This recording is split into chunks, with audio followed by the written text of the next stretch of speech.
Mumbai Agra महामार्गावरती चांदवडच्या Mangrul toll नाक्यावरती एका ट्रकनं पेट घेतलाय।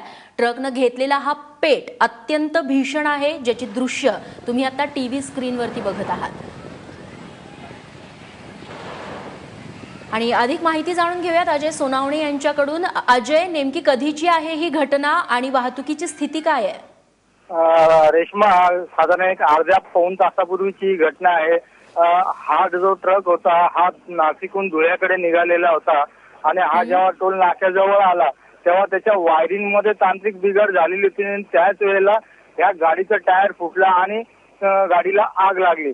ही आग लागल्यामुळे संपूर्ण टोल नाक्याचं जो वरचं छत होतं तेही जळायला लागलेलं होतं।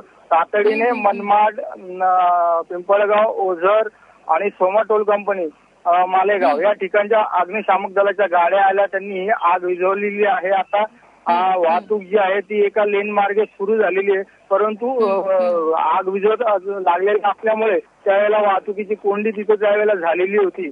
सध्या आता आग विझवण्यात आली आणि परिस्थिती, परंतु या ट्रक मध्ये जो माल होता विड्यासारखे प्लास्टिक दाणे असतात की ज्यापासून प्लास्टिकच्या वस्तू तयार केल्या जातात, जसं ड्रोन, ग्लास, असा तो त्या गोणीमध्ये असल्यामुळे ती ट्रकने त्या प्लास्टिकनी पेट घेतलेला होता। बरं अजय, धन्यवाद तुम्ही हे तपशील दिल्याबद्दल।